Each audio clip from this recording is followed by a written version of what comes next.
98వ కీర్తన మొదటి వచనం చదువుదాం. యెహోవా ఆశ్చర్య కార్యములు చేసి ఉన్నాడు, ఆయన గూర్చి క్రొత్త కీర్తన పాడుడి. ఆయన దక్షిణ హస్తము, ఆయన పరిశుద్ధ బాహు ఆయనకు విజయం కలుగజేయుచున్నది. హల్లెలూయా, హల్లెలూయా. సో అందరం కరెక్ట్గా ఈ విషయాన్ని అర్థం చేసుకుని పలకాలి. యెహోవా ఆశ్చర్య కార్యములు చేసి ఉన్నాడు. సో ఇప్పటి వరకు దేవుడు కార్యం చేశాడా లేదా ఈ ఆలోచనలన్నిటిని వదిలేసి మనం అందరం మన జీవితంలో దేవుని కార్యాలు జరగాలి అని అంటే అందరం హృదయపూర్వకంగా యెహోవా ఆశ్చర్య కార్యములు చేస్తాడు కదా, చేసి ఉన్నాడు అని ఖచ్చితంగా మనం అందరం పలకాలి. సో దేవుడు కార్యాలు చేస్తున్నాడు, ఆయన ఎప్పుడు చేస్తూనే ఉంటాడు. కాబట్టి మనం అందరం హృదయపూర్వకంగా మన పరిస్థితుల్ని గుర్తుపెట్టుకొని ఎప్పుడు నా జీవితంలో మార్పు వస్తుందో, ఎప్పుడు ఈ సమస్య నుంచి బయటకు వస్తానో అనుకోకుండా యెహోవా ఆశ్చర్య కార్యం చేసి ఉన్నాడు, ఆయన గూర్చి క్రొత్త కీర్తన పాడుడి. సో అందుకనే సంతోషంగా ఉండి పాటలు పాడండి. మీ మధ్యకు వచ్చి నేను మిమ్మల్ని ఆశీర్వదిస్తాను, దీవిస్తానని దేవుని వాక్యం సెలవిస్తాను. సో కాబట్టి అందరం దేవుణ్ణి స్తుతిద్దాం. హల్లెలూయా, హల్లెలూయా. ఆయన దక్షిణ హస్తము, ఆయన పరిశుద్ధ బాహువు ఆయనకు విజయం కలుగజేసి ఉన్నది. సో చాలాసార్లు అనేకమైన ఆలోచనలు మన మీద పనిచేస్తూ ఉంటాయి.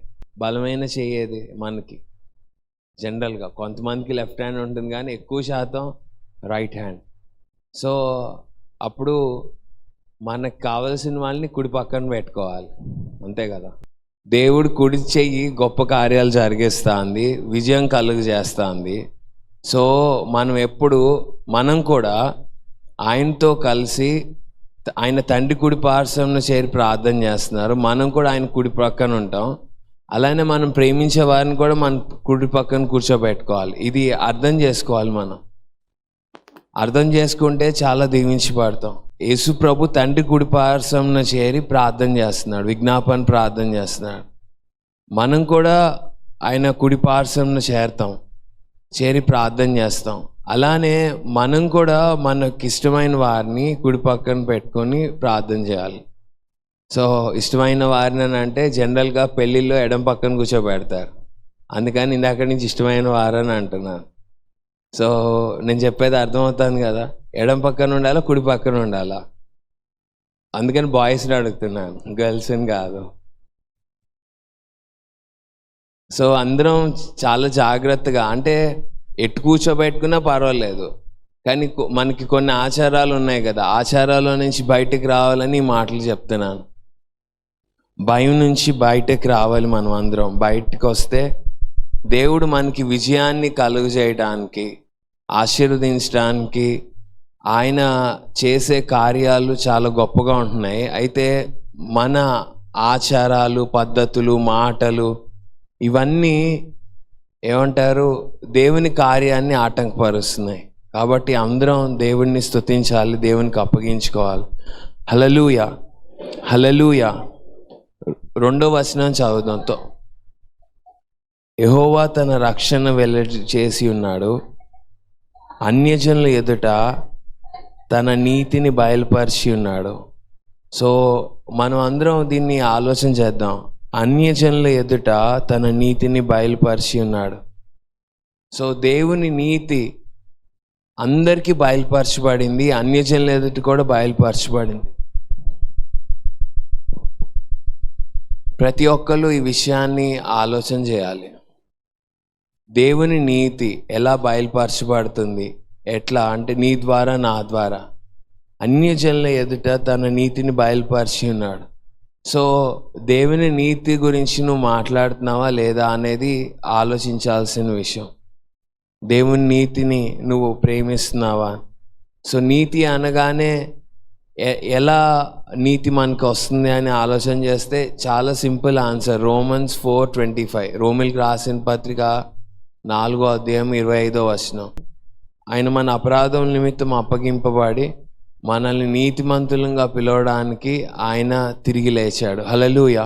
మనలో నీతి లేదు, దేవుడు నీతిమంతులుగా పిలిచాడు. కాబట్టి మనం బయటకు వచ్చాం.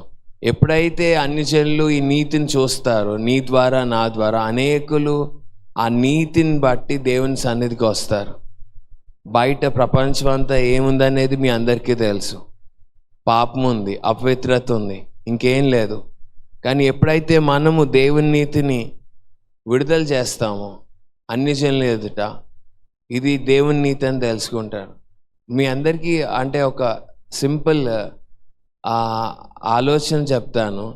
ఎప్పుడైనా సరే మీరు ఏదైనా రుచికరమైన ఆహారం తింటే ఇది నేను ఒక్కడనే తినాలి, ఇంకెవ్వరు తినకూడదని అనుకుంటారా? అందరికీ చెప్తారా? రుచికరమైన ఆహారం తింటే, లేకపోతే ఏదైనా మంచి స్థలంలోకి వెళ్ళారు, అది చాలా ఆహ్లాదకరంగా ఉంది, ఆ ప్లేస్ గురించి మీరు అందరికి చెప్తారా? నేనే వెళ్ళాను, నాకే కావాలి, ఇంకెవ్వరు వెళ్ళకూడదు అనుకుంటారా? నిజంగా ప్రేమించిన వాళ్ళందరికీ మనం చెప్తాం. అట్లానే దేవుని నీతిని అన్ని జనుల ఎదుట మనం ప్రకటించినప్పుడు వాళ్ళు కూడా ఆ నీతిలోకి రావడానికి వీలవుతుంది. ఎందుకు అని అంటే అది దేవుడు చేసే కార్యం. దేవుడు చాలా అద్భుతాలు, ఆశ్చర్యకార్యాలు చేయబోతున్నాడు. ముఖ్యంగా ఏమంటారు, దేవుడు చేసిన ఆశ్చర్య కార్యాలను బట్టి మనం పాటలు పాడతాం. ఎప్పుడైనా మనం పాటలు పాడట్లేదు అని అనుకోండి, ఇంట్లో ఆ ఇల్లంతా నీరసంగా ఉంటుంది. సో ఎప్పుడైనా మీరు పాటలు పాడుతున్నారా? అసలు ప్రశ్న, పాటలు పాడుతున్నారా? పాటలు పాడకపోతే ఇప్పటి నుంచైనా ఏమంటారు, మీ ఇంట్లో పాటలు పాడటం ప్రారంభించండి. దేవుణ్ణి స్తుతించి ఆరాధన చేస్తూ ఉంటే సంతోషంగా ఉండి పాటలు పాడండి. మీ అద్దెకు వచ్చి నేను ఆశీర్వదిస్తానని దేవుని వాక్యం సెలవిస్తాను. కాబట్టి అందరం దేవుణ్ణి స్తుతించాలి, దేవుణ్ణి ఆరాధించాలి. 3వ వచనం చదువుదాం. 98వ కీర్తన, Psalm 98. ఇశ్రాయేల్ సంతతికి తాను చూపిన కృపా విశ్వాసతలను ఆయన జ్ఞాపకం చేసుకొని ఉన్నాడు. భూదిగంతముల నివాసులందరూ మన దేవుడు కలగజేసిన రక్షణను చూసిరి. హల్లెలూయా, హల్లెలూయా. సో మీకు కలిగిన రక్షణ అందరు చూస్తున్నారా లేదా అనేది నా ప్రశ్న. మీ పక్కన వాళ్ళు దేవుడు మిమ్మల్ని ఎలా కాపాడుతున్నాడు, ఎలా భద్రపరుస్తున్నాడు, ఎలా దీవిస్తున్నాడు అనేది చూస్తున్నాడా లేదా? మీరే ఆలోచన చేయండి. ఎన్ని ప్రమాదాల నుంచి, ఎన్ని ఉపద్రవాల నుంచి దేవుడు మనల్ని కాపాడుతున్నాడో ఆలోచన చేయండి.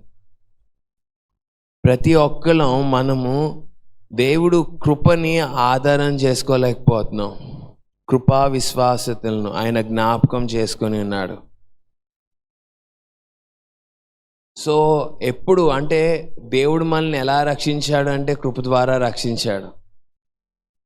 అయితే మనం ప్రతిసారి కరెక్ట్గా ఉంటున్నామా అని అంటే నా గురించి అయితే నేనైతే లేను. దేవుడు ఎప్పటికప్పుడు నన్ను కాపాడుతున్నాడు. ఇది ఎవరికి వాళ్ళు ఆలోచించుకోవాల్సిన విషయం. దేవుడు కృప కలిగిన వాడు, కృప ద్వారా మనల్ని రక్షించాడు. అయితే ఎన్నిసార్లు ఈ కృప ఆధారం చేసుకొని మనం జీవిస్తున్నాం అనేది ఆలోచన చేయాలి. ఎంతసేపు మనం అందరం ఎక్కువ శాతం మీరు గమనించండి, మనకున్న ఏమంటారు చాతకాని స్థితిని దేవుని దగ్గర ఒప్పుకోవటం మనకి అంతగా ఇష్టం ఉండదు. ఎందుకు ఇష్టం ఉండదు అంటే మనము దేవుడిని మనుషుల్లాగా చూస్తాం, దేవుణ్ణి దేవుడిలాగా చూడం. మనుషులు ఎలా తృణీకరిస్తారో మనల్ని, మనుషులు ఎలా ఎగతాళి చేస్తారో దేవుడు కూడా అట్లానే మనల్ని చూస్తారు అనేది ఆలోచన. దేవుని దగ్గరికి వచ్చినప్పుడు మనల్ని మనం తగ్గించుకొని మన చాతకాని స్థితిని దేవుని దగ్గర ఒప్పుకుంటే దేవుని కృపను పంపిస్తాడు. కాబట్టి మన చాతగాని స్థితిని చాతేదట్టుగా మారుస్తాడు. హల్లెలూయా, హల్లెలూయా. ఇది అర్థమైనప్పుడు దేవుని సన్నిధికి మనం సంతోషంగా వస్తాం. మన చాతగాని స్థితిని, మన లోపాలన్నిటినీ హృదయపూర్వకంగా దేవుని దగ్గర ఒప్పుకుంటాం. తర్వాత గొప్ప జయాన్ని పొందుతాం. హల్లెలూయా, హల్లెలూయా. సో అందరం దీన్ని ఆలోచించాలి. దేవుడు కృపను చూపించాడు, జ్ఞాపకం చేసుకున్నాడు. మనల్ని విడిపించినప్పుడు మనల్ని కృపను చూపించాడు, జ్ఞాపకం చేసుకున్నాడు. మళ్ళీ తర్వాత ఆయన మనల్ని జ్ఞాపకం చేసుకుంటున్నాడు కాబట్టే మనం ఇలా ఉన్నాం. లేకపోతే మన నీతిని బట్టి, మన భక్తిని బట్టి అయితే ఎప్పుడో నశించిపోయారు, ఎప్పుడో ఏమంటారు, అన్నీ అయిపోయాయి. సో ఇప్పుడు మనం సజీవులుగా ఉన్నాము అని అంటే దేవుణ్ణి స్తుతించడానికి, ఆరాధించడానికి మనం అందరం ఇక్కడ చేరాం, దేవుణ్ణి మహింపరచడానికి. సో ఈ రక్షణని ప్రజలందరూ చూస్తున్నారు. చాలామంది మీ దేవుడు ఏం చేశాడని అంటారు, కానీ ప్రజలైతే చూస్తూనే ఉంటారు. నీకు కలిగిన కాపుదల, భద్రత, ఆరోగ్యం, నెమ్మది, సమాధానం, మన కుటుంబంలో ఉన్న సంతోషం, వీటన్నిటిని అందరు చూస్తూనే ఉంటారు. ఇప్పుడు సమస్యలు అందరి దగ్గర ఉంటాయి, సమస్య లేని కుటుంబం అనేది ఏది ఉండదు. కానీ చాలామంది ఆ సమస్యతో కృంగిపోయి చాలా చికాకుగా, నీరసంగా, చాలా ఇబ్బందిగా ఉంటారు. కానీ మనకి సమస్యలు ఉన్నాయి, కానీ దేవుడు మన హృదయంలో సంతోషాన్ని ఇచ్చాడు. ఆ సంతోషాన్ని బట్టి మనం ముందుకు వెళ్ళిపోతూ ఉంటాం, ఆనందాన్ని బట్టి దేవుణ్ణి స్తుతించుకుంటా ముందుకు వెళ్ళిపోతూ ఉంటాం. సో బాధలు లేవని చెప్పట్లేదు, శ్రమలు లేవని చెప్పట్లేదు. ఎందుకు ఇవి వచ్చినాయి అని అంటే అవి మన పొరపాట్లే, దాంట్లో దేవుడు ఇచ్చాడనేది కాదు నా ఉద్దేశం. మనం చేసిన పొరపాటును బట్టి శ్రమలు, ఇబ్బందులు మన జీవితంలోకి వచ్చినాయి. కానీ చాలామంది ఏంటంటే ఆ బాధలను బట్టి కృంగిపోతారు, అలానే కృషించిపోతూ ఉంటారు. కానీ మనకి దేవుడిచ్చిన గొప్ప ఆశీర్వాదం ఏంటంటే బాధలు ఉన్నాయి, కానీ ఆ పరిస్థితిలో కూడా సంతోషంగా, ఆనందంగా ముందుకు వెళ్ళిపోవడానికి దేవుడు కృప చూపిస్తూ ఉంటాడు. అప్పుడు ప్రజలందరూ గమనిస్తూ ఉంటారు, అరే ఈ వ్యక్తిలో ఈ సమస్య ఉంది కదా, మరి ఎలా ఈయన ఇట్లా ముందుకు వెళ్ళిపోతున్నాడు, ఈ బాధ ఉంది కదా, వీళ్ళు ఎలా ఇంత సంతోషంగా ఉంటున్నారని చూస్తారు. దేవుడిస్తున్న కాపుదల, దేవుడిస్తున్న రక్షణ, దేవుని కృపని ప్రజలందరూ చూస్తూ ఉంటారు. దేవుడు ఎలా రక్షించాడు, ఎలా విడిపించాడు, మనల్ని ఎలా స్వస్థపరిచాడు, వీటన్నిటినీ వాళ్ళు చూస్తూనే ఉంటారు. ఇన్ని బాధల్లో కూడా వీళ్ళు ఇంత ధైర్యంగా ఎలా నిలబడ్డారు ఇన్ని శ్రమల్లో. ఎందుకంటే దేవుడు మనల్ని శ్రమల్లో విడిచిపెట్టేవాడు కాదు, సహాయం చేసేవాడు. అందరికీ ఈ స్టోరీ తెలుసు అనుకుంటున్నాను, కానీ జస్ట్ మళ్ళీ ఒకసారి చెప్తున్నాను. ఏంటంటే ఒక సముద్రం దగ్గర ఒక వ్యక్తి నడుస్తున్నాడంట, ఆయనతో పాటు ఇంకొక వ్యక్తి నడవటం ప్రారంభించాడంట. కలలో నడుస్తూ వెళ్తున్నాడంట. కొంచెం దూరం వెళ్ళిన తర్వాత తీవ్రత పెరిగింది, ఆ సముద్రం తీవ్రత పెరిగింది. ఆ దగ్గరికి వెళ్తే ఒట్టి 2 పాదాలే కనబడుతున్నాయంట. అప్పుడు అనుకున్నాడంట, శ్రమలు కష్టాలు పెరిగిపోయినాయి కదా, అందుకనే దేవుడు నన్ను వదిలిపెట్టేశాడేమో, అందుకనే 2 పాదాలు కనబడుతున్నాయి అనుకున్నాడంట. సో అప్పుడు అట్లా అనుకున్నా అంటే అప్పుడు దేవుడు తనతో మాట్లాడాడంట, లేదు నేను నిన్ను ఎత్తుకున్నాను, నేనే నడుస్తున్నాను, నువ్వు నడవట్లేదని చెప్పాడంట. సో ఆ నిరీక్షణ మనకుంది. హల్లెలూయా, హల్లెలూయా. మనం భరించలేని దానికంటే దేవుడు మనకేమి ఎక్కువ ఇవ్వట్లేదు. ఒకవేళ మనకి ఆలోచన వచ్చింది అనుకోండి, అమ్మో నేను చాలా కష్టపడుతున్నాను, ఎన్నో శ్రమలు పడుతున్నాను అనే బాధ మీకు నాకు వచ్చింది అనుకోండి, దేవుడిని వదిలిపెట్టేసామని అర్థం. మనం భరించలేని దానికంటే దేవుడు మనకి ఎక్కువ శ్రమ, ఇబ్బంది ఏమి ఇవ్వడు. మనం సహించలేని దానికంటే దేవుడు ఎక్కువేమి ఇవ్వడు మనకి. కానీ చాలా ఆలోచనలు, చాలా తలంపులు మనల్ని ఇబ్బంది పెడతా ఉంటాయి. అంటే అందుకని ఇందాక ప్రారంభంలో జ్ఞాపకం చేశాను, ఏంటి అంటే మీరు ఆలోచన చేయండి, మనం అందరము దేవుణ్ణి ఇంకొక మనిషిగా చూస్తున్నాం, కానీ దేవుడిని దేవుడిలాగా చూడట్లేదు. చాలామంది అంటారు, ఏమి దేవుడికి పని పాట లేదు అనుకున్నారా, ఎప్పుడు ప్రార్థన చేస్తూ ఉంటే నీ ప్రార్థనే వింటాడు, ఇంకా వేరే వాళ్ళ ప్రార్థన విండా అంటారు. దేవుడు సర్వాంతర్యామి, ఆయన ఎక్కడ ప్రతి చోట ఉండగలడు, ఒకేసారి అందరి ప్రార్థనలు వినగలడు. సో మనిషిలాగా చూస్తున్నాం కాబట్టి దేవుడు నీ ప్రార్థనే వింటాడు, ఇంకా వేరే వాళ్ళ ప్రార్థన వినక్కర్లేదు, ఎంతసేపు ప్రార్థన చేయమాక అంటారు. సో ఇట్లా మీరు మన ఆలోచనలన్నీ దేవుణ్ణి మనిషిగా చూసే ఆలోచనలతో మనం ఎక్కువగా ముడిపడిపోయి ఉన్నాయి మన ఆలోచనలన్నీ. ఆ విధంగానే ఆ ఆలోచనలతోనే మనందరం పెరుగుతూ వచ్చాం. కాబట్టి ఇప్పుడైనా సరే దేవుణ్ణి దేవుడిలాగా చూడటానికి దేవుని రక్షణని, దేవుని కాపుదలని, దేవుని భద్రతని మనం చూద్దాం. హల్లెలూయా, హల్లెలూయా. మన ఆలోచనలన్నింటినీ విడిచిపెడదాం, హృదయపూర్వకంగా దేవుని వైపు చూద్దాం మనం అందరం. దేవుడు ఎలా మనల్ని కాపాడుతున్నాడు, దేవుడు మనల్ని ఎలా భద్రపరుస్తున్నాడు, ఆయన కృప విశ్వాసతలు ఎలా జ్ఞాపకం చేసుకున్నాడు, ముందులు ఎలా కాపాడాడు, ఇప్పుడు కూడా ఎలా కాపాడుతున్నాడు, మనతో ఎలా మనల్ని నడిపేస్తున్నాడు అని ఆలోచన చేస్తే తప్పకుండా దేవుణ్ణి స్తుతిస్తాం. 4వ వచనం, సర్వభూజనులారా యెహోవాను బట్టి ఉత్సహించుడి, ఆర్భాటంతో సంతోషగానం చేయడి, కీర్తనలు పాడుడి. సో ఎప్పుడైతే మనకి ఇది అర్థమవుతుందో మనం ఒక్కళ్ళమే దేవుణ్ణి స్తుతించాం, అందరినీ స్తుతించమని చెప్తాం నా పట్ల. అందుకని మనం అందరం స్తుతి కూడికి పెట్టుకుంటాం దేవుడు చేసిన కార్యాలని. ఎందుకు పెట్టుకుంటాం స్తుతి కూడిక అంటే, దేవుడు చేసిన కార్యాలన్నిటినీ జ్ఞాపకం చేసుకుంటా అందరి ఎదుట ఆయన్ని స్తుతించడానికి, నాకు చేసిన కార్యాలను బట్టి మీరు కూడా ఆనందించడాన్ని దేవుణ్ణి స్తుతిస్తా, దేవుణ్ణి మహింపరుస్తా మనం స్తుతి కూడికి పెట్టుకుంటాం. అలానే అందరి ఎదుట మనం దేవుణ్ణి స్తుతిస్తాం, దేవుడు నన్ను ఇలా కాపాడాడు. సో కాబట్టి నాకు చేసిన కార్యాలను బట్టి మీరు కూడా దేవుణ్ణి స్తుతించండి అని చెప్తాం. అందుకని ఇక్కడ భక్తుడు సర్వభూజనులారా యెహోవాను బట్టి ఉత్సహించుడి, ఆర్భాటంతో గొప్ప కేకలతో సంతోషించుడి, ఆనందించుడి, కీర్తనలు పాడుడి. సో మీరు ఒకసారి ఆలోచన చేయండి, బాగా సంతోషంగా ఉన్నప్పుడు మెల్లిమెల్లిగా నవ్వుకోవాలి, శబ్దం ఏమి రాకూడదు, అట్లా సంతోషించాలి. కాబట్టి చాలా డీసెంట్గా ఉండాలి, మనం డిగ్నిఫైడ్గా ఉండాలి. సంతోషంగా ఉన్నప్పుడు ఇట్లా నవ్వుకుంటా ఇలా చూస్తూ ఉండాలి. సంతోషంగా ఉన్నప్పుడు మనం కేకలేస్తామా, ఇవా చప్పట్లు కొడతామా, చప్పట్లు కొడతామా. మీకు బాగా సంతోషకరమైన సమయం ఒకసారి జ్ఞాపకం చేసుకోండి. అప్పుడు మీరు ఏం చేశారు? విజిల్స్ వేసారా వేయలేదా?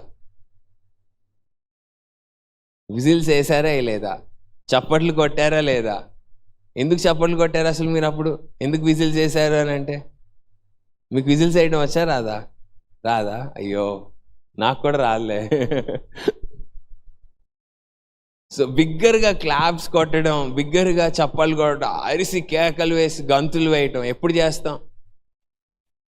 సరే, నా ఎక్స్పీరియన్స్ చెప్తున్నాను. నాకు క్రికెట్ అంటే పిచ్చి, ఇప్పుడు తగ్గింది కొంచెం.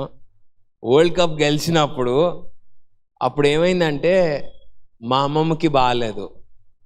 సో అమ్మమ్మని కిమ్స్ హాస్పిటల్లో జాయిన్ చేసాం.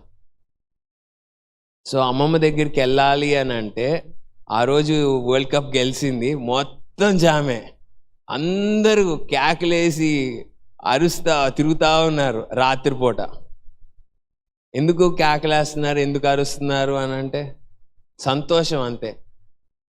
చాలా సంవత్సరాల తర్వాత మళ్ళీ వరల్డ్ కప్ గెలిచింది అని సంతోషం. సో నేను జ్ఞాపకం చేసేది ఏంటంటే, సంతోషంగా ఉన్నప్పుడు ఆర్భాటంతో కేకలు వేసి దేవుణ్ణి స్తుతిస్తాం. సంతోషం లేనప్పుడు మెల్లిగా హల్లెలూయా, ప్రైజ్ లార్డ్ అంటాం. సంతోషం ఉంటే లోపల నుంచి ఎనర్జీ మనల్ని పుష్ చేస్తూ ఉంటాను. సో అప్పుడు ఇంకా ఏమంటారు, 6వ వచనం చూద్దాం. 5వ వచనం, సితారా స్వరములతో యెహోవాకు స్తోత్ర గీతం పాడుడి. సితారా తీసుకొని సంగీత స్వరములతో గానం చేయడి. సో ఇంకా ఇన్స్ట్రుమెంట్స్ అన్నీ తీసుకొని పాడటం ప్రారంభిస్తాం.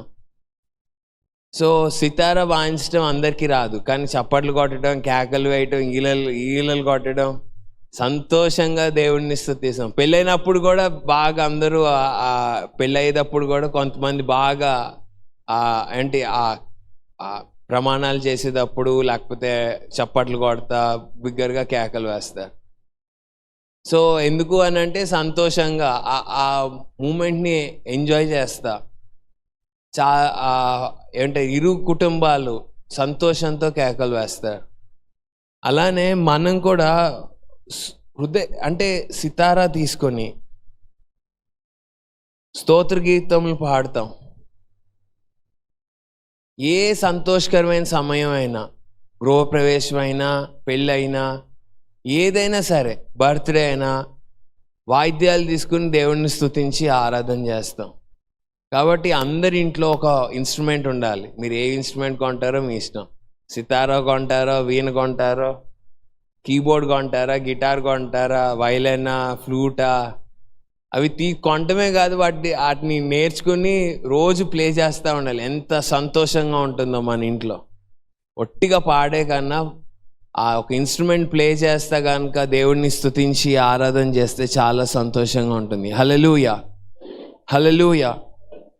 అదే వచనాన్ని 6వ వచనాన్ని బూరలతోనూ కొమ్ముల నాదంతోనూ రాజైన యెహోవా సన్నిధిని సంతోషధ్వని చేయుడి.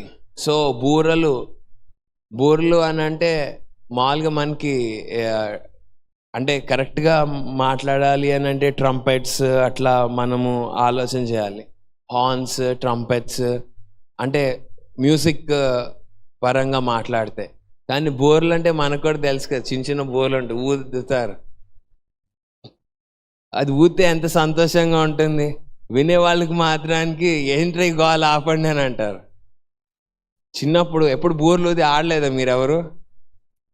ఎవరు ఆడలేదా? ఒకసారి ఇంటికి వెళ్ళేటప్పుడు ఒక బోరు కొనుక్కుని వెళ్ళండి. ఊదినప్పుడు ఎంత సంతోషంగా ఉంటుందో గుర్తు తెచ్చుకోండి. ఎప్పుడో చిన్నప్పుడు ఊదుంటారు, ఇప్పుడు వెళ్ళేటప్పుడు ఒకటి కొనుక్కుని ఆ బోర్ వదులుతా వెళ్ళండి కాసేపు. పెద్దలు ఊదితే ఏమైంది మీకు, మీ గాలు మీరు చేస్తున్నారేంటి అని అంటారు. కానీ ఎంత సంతోషంగా ఉంటుందో.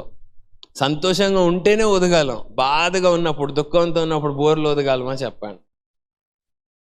సో మనం సంతోషంగా ఉన్నప్పుడు అంటే ట్రంపెట్స్తో, హార్న్స్తో దేవుణ్ణి స్తుతించాలి, అన్ని వాయిద్యాలతో దేవుణ్ణి స్తుతించాలి. అయితే నేను అనేది సంతోషాన్ని గురించి మాట్లాడుతున్నాను. ఎప్పుడైనా మ్యూజిక్ ఎప్పుడు ప్లే చేస్తాం? బాధగా ఉన్నప్పుడు ప్లే చేస్తామా, సంతోషంగా ఉన్నప్పుడు ప్లే చేస్తామా? మీరే ఆలోచించండి. ప్రతి ఒక్కరు దేవుణ్ణి స్తుతించడానికి, ఆరాధించడానికి వచ్చాం. ఎందుకంటే దేవుని రక్షణ ప్రతి ఒక్కరు చూస్తున్నారు. నిన్ను దేవుడు కాపాడుతున్న విధానాన్ని ప్రతి ఒక్కరు చూస్తున్నారు. నీ సమస్యలో, నీ ఇబ్బందిలో దేవుడు నిన్ను ఎలా కాపాడుతున్నాడు, దేవుడు ఎలా నిన్ను పోషిస్తున్నాడు, ఎలా భద్రపరుస్తున్నాడు. కొన్నిసార్లు నువ్వు గుర్తించకపోవచ్చు, కానీ ప్రజలందరూ గుర్తిస్తున్నారు. హల్లెలూయా, హల్లెలూయా. ఆ దేవుని రక్షణ చూసి దేవుణ్ణి స్తుతిస్తున్నారు. అందుకని సితారాతో కీర్తనలు పాడమా. దేవుని మందిరానికి వచ్చినప్పుడు మనం దేవుణ్ణి స్తుతించి ఆరాధన చేస్తే చాలా ఆశీర్వాదకరంగా ఉంటుంది. నేను కూడా ఇవాళ చాలా సంతోషంగా ఉన్నాను. మా అబ్బాయి ఏం చేశాడంటే నిన్న నడుచుకుంటే శారదా వరకు వెళ్ళిపోయాడంట. చిన్న అబ్బాయి అక్కడికి వెళ్ళిన తర్వాత ఆడటం స్టార్ట్ చేశాడంట. పెద్దలు తీసుకుని వచ్చి ఇక్కడికి వచ్చి బాగా తిట్టారు, ఇట్లా వదిలేస్తారండి పిల్లల్ని అని. సో అయితే అంతవరకు బాగానే ఉంది, వాళ్ళు తిట్టారు, అదంతా ఓకే, ఫైన్, అయిపోయింది. అయితే నేను అనేది ఒకవేళ తీసుకురాకపోతే ఈరోజు నేను నా పరిస్థితి ఎట్లా ఉండేది అనేది ఇంకా ఊహించడానికి కూడా లేదు. సో దేవుడు కాపాడాడు మా అబ్బాయిని, అంటే దేవుడు రక్షించాడు. అంటే ఇది కనబడేది, కానీ ఎన్నిసార్లు దేవుడు ఇట్లా మన కుటుంబాన్ని, మన పిల్లల్ని, మన ప్రయాణాల్లో దేవుడు అంటే ఇలా జరగకుండా కాపాడుతున్నాడు. జరిగింది కాబట్టి దాని గురించి ఆలోచిస్తున్నాను. నేను మీతో చెప్తున్నాను దేవుడు కాపాడాడని. అదే ఇలా జరగకుండా, అసలు ఇలాంటి పరిస్థితులు రాకుండా దేవుడు ఎన్ని పరిస్థితుల నుండి మనల్ని విడిపేస్తున్నాడో ఆలోచించండి. జరిగింది కాబట్టి దాని గురించి నేను మీతో పంచుకుంటున్నాను. దేవుడు నన్ను ఇలా కాపాడాడని దేవునికి స్తోత్రం. హల్లెలూయా, హల్లెలూయా. అసలు అలా జరగకుండా ఎన్ని పరిస్థితుల్ని కాపాడుతున్నాడు, ఎంత రక్షణ ఇస్తున్నాడు. మనకు అనిపిస్తుంది అసలు ఏం చేస్తున్నాడు దేవుడు అనిపిస్తుంది. ఏమి జరగకుండా కాపాడుతున్నాడు, ఏమి జరగనివ్వకుండా, అటు ఇటు బెనకనివ్వకుండా దేవుడు కాపాడుతున్నాడు. ఎంతమంది బాత్రూంలో కాలు జారి కాలు ఎరగొట్టుకున్న వాళ్ళు ఎంతమంది ఉన్నారు? మీరే చూడండి. అది దేవుడు మనల్ని కాపాడుతున్నాడు. ఎన్నిసార్లు జారలేదు బాత్రూంలో? మీరు ఎప్పుడు జారలేదు? ఎవరు? జర్రని జారుతాం, ఇంకా అమ్మ అయిపోయామరా బాబాయ్ అనుకునే లోపల ఎవరో అట్లా ఆపినట్టు ఉంటుంది. ఇక్కడ వంట ఇది ఇది గిన్నెలు కడుగుతారు కదా సహవాసం, అప్పుడప్పుడు బాగా పాకుడు పట్టేసి ఉంటుంది. అక్కడ చూసుకోకుండా అక్కడ కాలేసామంటే జర్రని జారుతుంది. సహవాసం అప్పుడు భోజనాలు అయిపోయిన తర్వాత సో అక్కడ కనుక కాలు పెడితే జర్రని జారుతుంది. ఇంకా అయిపోయింది పడ్డాం అనుకునే టైంలో ఏదో అక్కడ పోల్ ఉంటుంది, పట్టుకోవటం ఏదో జరుగుతుంది, కాపాడబడుతుంది. సో ఇది మీరు ఆలోచించండి. అదేమన్నా జరిగితే ఇలా జరిగింది, దేవుడు కాపాడాడు, భద్రపరిచారని మనం దేవుని స్తుతిస్తాం, దేవుని మహింపరుస్తాం. అసలు అలా జరగకుండా ఎన్ని కాపాడుతున్నాడో దేవుడు మనల్ని. కాబట్టి ఏం జరుగుతుంది, ఏమవుతుంది, అసలు ఏముంటుంది, ఏం చేయట్లేదు దేవుడు నా పట్ల అనే ఆలోచనలు ఎక్కువగా మన మీద పనిచేస్తూ ఉంటాయి. కాబట్టి ఆ ఆలోచనలు అన్నిట్లో నుంచి మనం బయటకు వద్దాం, దేవుడిని స్తుతిద్దాం, దేవుడి నామాన్ని మహింపరుద్దాం. ఈరోజు ఏమి కాలేదు కాబట్టి దేవుడిని మనం స్తుతించాలి. ఏమన్నా అయితే తప్పకుండా స్తుతిస్తాం. దేవుడు ఇలా ప్రమాదం నుంచి కాపాడాడు, సమస్య నుండి విడిపించాడు అని తప్పకుండా అందరితో పంచుకుంటాం, దేవుడిని స్తుతిస్తాం. కానీ దేవుడు మనల్ని విడిపించాడు, కాపాడాడు, ఏమి కాకుండా కాపాడుతున్నాడు, భద్రపరుస్తున్నాడు. ఈరోజు క్షేమంగా ఇలా నిలబడ్డానంటే దేవుని కృపే. దేవుడు కృపతో నన్ను రక్షించాడు, ఇప్పుడు కూడా ఆ కృపని జ్ఞాపకం చేసుకుంటా నన్ను కాపాడుతూ ఉన్నాడు, మిమ్మల్ని కూడా కాపాడుతున్నాడు. హల్లెలూయా, హల్లెలూయా. సో ఇది అర్థమైతే మనం దేవుణ్ణి హృదయపూర్వకంగా స్తుతిస్తాం. లేకపోతే ఏం సంతోషం ఉండదు. ఏం జరుగుతుంది, ఈ పని అవ్వలేదు, ఆ పని అవ్వలేదు, హల్లెలూయా. నీరసమే నీరసం, రోజులు గడిచే కొద్దీ నీరసం పెరుగుతూ ఉంటుంది. కానీ దేవుడు ఎలా కాపాడుతున్నాడు, ఎలా భద్రపరుస్తున్నాడు, ఎలా పోషిస్తున్నాడు, ఏ హాని కలగకుండా దేవుడు మనల్ని ఎలా ముందుకు తీసుకెళ్తున్నాడో అర్థమయ్యే కొద్దీ మనం హృదయపూర్వకంగా దేవుడిని మనం స్తుతిస్తాం. హల్లెలూయా, హల్లెలూయా. అందుకనే మనం ఎట్లా స్తుతించినా స్తుతించకపోయినా 7వ వచనం చూడండి. 7వ వచనం, సముద్రము దాని సంపూర్ణతయు ఘోషించునుగాక, లోకమును దాని నివాసులు కేకలు వేయుదురుగాక, ఆయన సన్నిధిని నదులు చప్పట్లు కొట్టునుగాక, కొండలు కూడి ఉత్సాహ ధ్వని చేయునుగాక. సో మీరు అందరు దీన్ని ఆలోచన చేయండి. యేసు ప్రభు జయప్రవేశం చేసేటప్పుడు, మట్ల ఆదివారం, పామ్ సండే జయప్రవేశం చేసేటప్పుడు అందరూ హోసన్నా జయము అని దేవుని స్తుతిస్తున్నారు. హోసన్నా జయము స్తోత్రం అని అందరు కేకలు వేసి దేవుణ్ణి స్తుతిస్తా అంటే పరిసయ్యులు వచ్చి, ఎందుకు మీ వాళ్ళు అల్లరి చేస్తున్నారు, కేకలేస్తున్నారు, నిశ్శబ్దంగా ఉండమని చెప్పాను అన్నారు. అప్పుడు వీళ్ళు నిశ్శబ్దంగా ఉంటే ఈ రాళ్ళు లేచి కేకలు వేసి దేవుణ్ణి స్తుతించగలవు అని చెప్పాడు. నువ్వు కనుక నీ పని నువ్వు చేయకపోతే నీ స్థానం రాయికి వెళ్ళిపోతుంది, నువ్వు రాయి స్థానంలోకి వెళ్ళిపోతావు. రాయి ఏముంటుంది, చెవులుంటాయి కానీ వినపడదు, కళ్ళుంటాయి కానీ చూడవు, ముక్కు ఉంటుంది కానీ వాసన చూడదు, నోరు ఉంటుంది కానీ మాట్లాడలేదు. అట్లా మనం అయిపోతాం. రాళ్ళేమో లేచి దేవుణ్ణి స్తుతిస్తాయి. మీరు అలా రాయిలాగా అయిపోవాలి అనుకుంటే మీ ఇష్టం. సముద్రం దేవుని స్తుతిస్తుంది, తర్వాత నదులు చప్పట్లు కొట్టి, కొండలు కూడి ఉత్సాహ ధ్వని చేస్తున్నాయి. హల్లెలూయా. సో అంటే ప్రతి ఒక్కటి దేవుణ్ణి స్తుతిస్తుంది, దేవుడు చేస్తున్న ఆశ్చర్య కార్యాలను చూస్తున్నాయి, దేవుడు ఎలా కాపాడుతున్నాడో ప్రజల్ని. మనల్ని దేవుడు రక్తం ఇచ్చి కొన్నాడు, ప్రాణం పెట్టాడు. అది జ్ఞాపకం చేసుకుంటేనే మనం చాలా గొప్పగా దేవుణ్ణి స్తుతించగలం. ప్రతి ఒక్కరి కొరకు ఆయన రక్తం కార్చి ప్రాణం పెట్టాడు. మన పాపాలన్నీ క్షమించబడినాయి. ఇంకా ఎప్పుడు ఆ పాపాలు మళ్ళీ మన మీద పని చేయకుండా ఆ పాపాలన్నిటిని ఆయన తుడిచివేశాడు ఆయన రక్తంతో. ఎంతగా మనం దేవుణ్ణి స్తుతించి ఆరాధన చేయాలి. అయితే నేచర్ అంటే ప్రకృతి అదంతా గమనించి దేవుణ్ణి స్తుతిస్తుంది, దేవుని నామాన్ని మహింపరుస్తుంది, గొప్పగా కేకలు వేసి దేవుణ్ణి ఆరాధిస్తున్నాయి. హల్లెలూయా. మనం కూడా దేవుణ్ణి గొప్పగా స్తుతించాలి, ఆరాధన చేయాలి. నదులు చప్పట్లు కొడుతున్నాయి. మనకు చప్పట్లు కొట్టాలంటే బోల్డెన్ సార్లు ఆలోచన చేస్తాం. చప్పట్లు కొట్టాలంటారా, నా పక్కన లేవనుకుంటారా అని చూస్తాం. మీకు ఎప్పుడు ఈ ఆలోచన రాలేదా? చప్పట్లు కొడతాను, ఫాస్ట్గా చప్పట్లు కొట్టేస్తున్నారు అనుకోండి. ఎవరో ఏంటి ఈరోజు ఏంటి గొప్ప ఉద్యమం వచ్చింది ఏంటి బ్రదర్కి అనుకుంటాం. ఎప్పుడు లేని ఉద్యమం ఈరోజు వచ్చింది ఏంటి అంటారు. ఎప్పుడు మీరు అట్లా ఏం మాట్లాడలేదా? కొత్తగా స్టార్ట్ చేసాడేంటి, ఇట్లా చప్పలు కొట్టేస్తున్నాడు ఏంటి, కొత్తగా ఏంటి అన్నట్టుగా చూస్తూ ఉంటారు. సో వాళ్ళకి ఆలోచన ఉంటుంది కాబట్టి దేవుడు వాళ్ళని ప్రేరేపించినప్పుడు చప్పలు కొట్టాలంటే అప్పుడు దేవుడు వాళ్ళని నడిపిస్తున్నప్పుడు వాళ్ళు కూడా చప్పలు కొట్టరు. నా గురించి ఏమనుకుంటారో వీళ్ళు అని ఆ ఆలోచన వాళ్ళ మీద పనిచేస్తాం. సంతోషంతో కేకలు వేస్తా, ఉత్సాహధ్వని చేస్తా, ఆర్భాటంతో కేకలతో దేవుణ్ణి స్తుతించి ఆరాధన చేయకుండా మన ఆలోచనలు ఎప్పుడూ ఆటంకపరుస్తూ ఉంటాయి. అందుకనే దేవుడిని దేవుడిలాగా చూడకుండా దేవుడిని ఇంకొక మనిషిలాగా చూసే ఆలోచనల నుంచి మనం అందరం బయటకు రావాలి. ఎప్పుడు మనం దేవుడిని ఇంకొక మనిషిలాగానే చూస్తున్నాం, దేవుడిని దేవుడిలాగా చూడట్లేదు. మనకి ఎలాంటి ఆలోచనలు ఉన్నాయో దేవుడికి అలాంటి ఆలోచనలే ఉంటాయని అలాంటి ఆలోచనలతో ఆయన్ని ఆపాదించి ఆయన్ని అలానే తక్కువగా చేసేస్తున్నాం. ఎందుకంటే మనం పెరిగిన స్థలం అలాంటిది.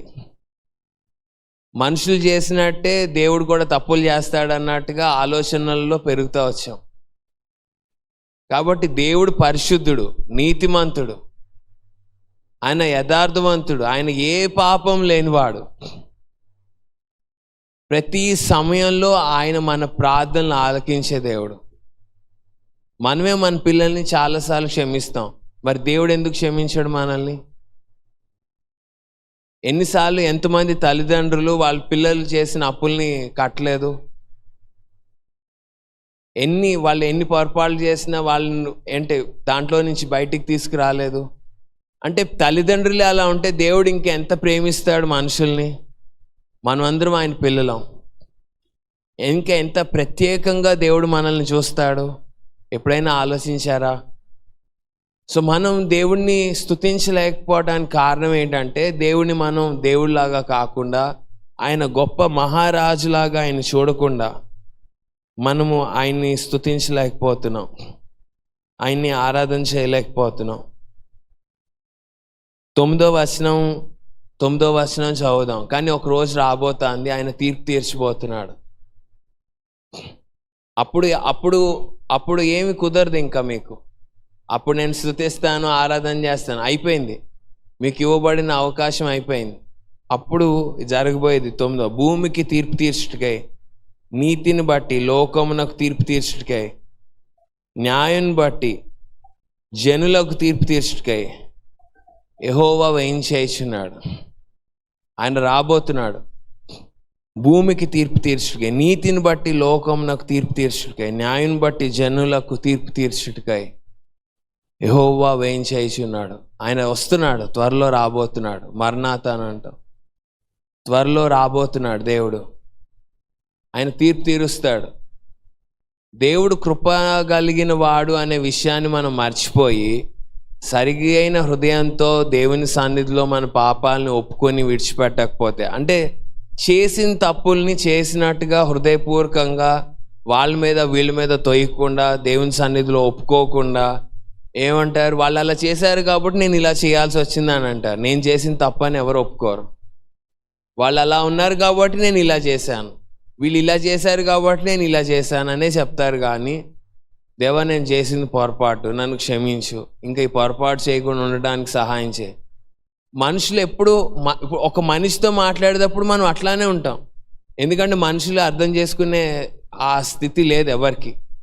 కానీ దేవుడితో మాట్లాడేటప్పుడు కూడా మనం అట్లానే ఉంటాం. తప్పుని తప్పుగా ఒప్పుకోవడానికి ఇష్టం ఉండదు, ఎందుకంటే దేవుడిని దేవుడిలాగా చూడట్లేదు, దేవుడిని ఇంకొక మనిషిలాగానే ఆలోచన చేస్తున్నాం. దేవుడు క్షమించే దేవుడు, మన కొరకు ప్రాణం పెట్టిన దేవుడు. ఈ గొప్ప దేవుడు మనకి సమయాన్ని ఇచ్చాడు. ఫస్ట్ దేవుడిని స్తుతిస్తాం, దేవుడు మనల్ని రక్షించాడు. తర్వాత కూడా చాలా పొరపాట్లు జరుగుతాయి. అంటే ఎందుకు అని అంటే, మారు మనసు అనేది జనరల్గా ఒక్కసారే అనుకుంటారు అందరూ. మారు మనసు అనేది ప్రతిదినం జరిగే క్రియ. అది ఈరోజు నువ్వు ఒక తప్పు సరి చేసుకుంటే అది మారు మనసు అవుతుంది. ఇదివరకు అలా జీవించేవాడు, ఇప్పుడు జీవించకూడదు అనుకున్నాం. సింపుల్గా ఒక మాట అర్థమయ్యేటట్టు చెప్పాలి అని అంటే, ఇప్పుడంతా ఐపీఎల్ మ్యాచెస్ జరుగుతున్నాయి కదా. సో చాలా చాలా అభిమానంతో చూసే వాళ్ళు ఉంటారు. సో అభిమానంతో చూసే వాళ్ళు ఉన్నప్పుడు మారు మనసు అంటే ఏంటంటే, అంటే దేవుడి కంటే ఎక్కువ అభిమానం చూపిస్తూ ఉంటారు. సో మారు మనసు ఏంటంటే అది మానేసేసి దేవునికి అభిమానం చూపించడం, అదొక మారు మనసు అంతే. సో దాన్ని వదిలేసేసి ఇంకా చాలు, క్రికెట్ని క్రికెట్ లాగా పెట్టి దేవుణ్ణి స్తుతించి ఆరాధన చేయాలి, ఆ దేవుని సమయాన్ని దేవునికి ఇవ్వాలనే ఆలోచనతో దేవునితో గడిపేదాన్ని మారు మనసు అంటారు. అట్లా అనేక విధాలుగా మీరు ఆలోచన చేయండి. ఇప్పుడు మన ఇంట్లో ఏదైనా పని నడుస్తుంది అనుకోండి, ఆ టైంలో మనం క్రికెట్ చూస్తామా? ఎంత ప్రేమించినా కానీ. అదే ఆ టైంలో ప్రార్థన ఉందనుకోండి, క్రికెట్ చూస్తామా చూడమా? మీరే ఆలోచించండి. దాన్ని బట్టే మనకు తెలిసిపోతుంది. అంటే అది చూడకుండా ఉండలేమో అని అనుకుంటాం, కానీ మన ఇంట్లో ఏదైనా పని లేకపోతే ఏదైనా బాధలో ఉన్నప్పుడు ఆ టైంలో కూడా మనం చూస్తామా? నన్ను ఎవరు తప్పుగా అపార్థం చేసుకోవద్దు, కానీ అడుగుతున్నాను, మన ఇంట్లో ఎవరైనా చచ్చిపోయారు అనుకోండి, అప్పుడు మ్యాచ్ నడుస్తుంది, world cup final, India Pakistan match జరుగుతుంది అనుకోండి, అప్పుడు ఎవరైనా కుటుంబీకులు టీవీ పెట్టుకుని మ్యాచ్ చూస్తారా అనేది నా ప్రశ్న. ఇండియా పాకిస్తాన్ ఫైనల్ మ్యాచ్ జరుగుతాను, అందరు క్రికెట్ అభిమానులు ఉన్నారనుకుని చెప్తున్నాను నేను. కుటుంబంలో ఒకరిని దేవుడు పిలుచుకున్నాడు, ఆ రోజు మనం మ్యాచ్ చూస్తామా, అంత్యక్రియలు చేస్తామా అనేది నా ప్రశ్న. సో ఎందుకంటే నేను అనేది ప్రేమ ఉంటుంది, దేవుడి దగ్గరికి వచ్చినప్పుడే ఈ ఆలోచనలు వస్తాయి అనేది నా ఆలోచన అంతే. పనులున్నప్పుడు, ఇంట్లో పనులున్నప్పుడు, అలానే నీ ఉద్యోగ పనులు ఏదైనా కానీ ఆ తీవ్రంగా పనిలో ఉన్నప్పుడు వాటిని ఏం పట్టించుకోం, మన పనిలో మనం వెళ్ళిపోతూ ఉంటాం. తర్వాత ఏదైనా చూడొచ్చు, చేయొచ్చు, అది వేరే విషయం. కానీ నేను అనేది ఏంటంటే, దేవునికి ఇవ్వాల్సిన స్థానం, దేవునికి ఇవ్వాల్సిన మహిమా ప్రభావాలు మనం ఇవ్వలేకపోతున్నాం. సరి అయిన హృదయంతో దేవుని వైపు మనం చూడలేకపోతున్నాం. ఎందుకంటే దేవుడు తీర్పు తీర్చడానికి వస్తున్నాడు. నీతిని బట్టి తీర్పు తీర్చుటకై, న్యాయం బట్టి జనములకు తీర్పు తీర్చుకు యెహోవా వేయించేస్తున్నాడు. సో ఇప్పుడు మనం ఎన్ని స్టోరీలైనా చెప్పచ్చు, ఈ కారణాన్ని బట్టి నేను ఇట్లా చేశాను, ఈ కారణాన్ని బట్టి నేను ఇట్లా ఉన్నాను అని ఎవరు ఏదైనా చెప్పచ్చు. కానీ దేవుడు ముందల నిలబడినప్పుడు ఏ కారణాలు చెప్పలేం. ఆదాము అవ్వలు కూడా చెప్పారు కారణాలు. ఇగో నువ్వు ఇచ్చావుగా, ఈ అమ్మాయి నన్ను తినమనింది, తిన్నానని చెప్పాడు. అవ్వ చెప్పింది ఈ పాము నన్ను మోసం చేసిందని చెప్పింది. కాబట్టి వాళ్ళు చెప్పిన దాన్ని బట్టి వాళ్ళకి దేవుడు, నువ్వు కష్టపడి చెమట కార్చి నువ్వు భోజనం చేయాలి. అవ్వకి చెప్పాడు, అదేమో నీ పాదాల మీద కొడుతుంది, నువ్వేమో దాని తలకాయ మీద కొడతావని సర్పానికి అవ్వకి మధ్యలో శత్రుత్వాన్ని ఏర్పాటు చేశాడు. సో ఎవరి మీద తోస్తామో దాన్ని బట్టే మన మీద కూడా ఉంటుంది. కాబట్టి ప్రతి ఒక్కళ్ళం జాగ్రత్తగా, హృదయపూర్వకంగా దేవుడు కృపని నిర్లక్ష్యం చేయొద్దు ఎవరు. ఒకరోజు దేవుని తీర్పు సమయం వచ్చినప్పుడు అప్పుడు ఇంకా అవకాశం లేదు, కృపను గురించి అవకాశం లేదు. ఇప్పుడే కృపను ఆధారం చేసుకొని సంతోషంగా, ఆనందంగా దేవుణ్ణి స్తుతించి ఆరాధన చేసి దేవుని మహింపరిచే సమయం ఇది. కాబట్టి ఇది మనకి ఆరాధించే సమయం.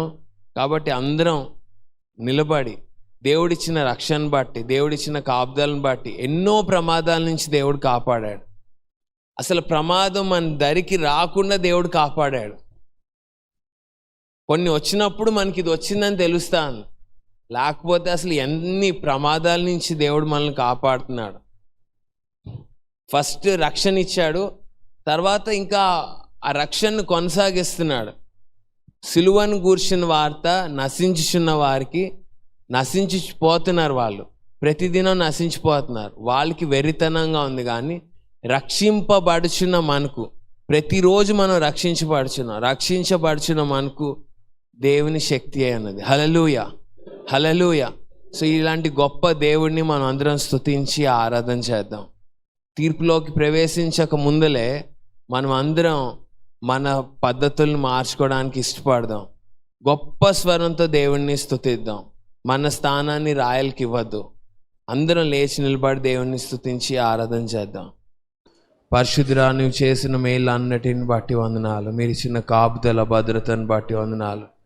నీ రక్షణను బట్టి, నీ కృపను బట్టి వందనాలు, స్తుతులు, స్తోత్రాలు చెల్లిస్తున్నాం. ఎన్నో మేలు, అద్భుతాలు మా కుటుంబాల్లో మీరు జరిగించారు. మీకు వందనాలు, స్తోత్రాలు. ఆరోగ్యం, బలము, శక్తిని దయచేసినందుకు వందనాలు, స్తోత్రాలు.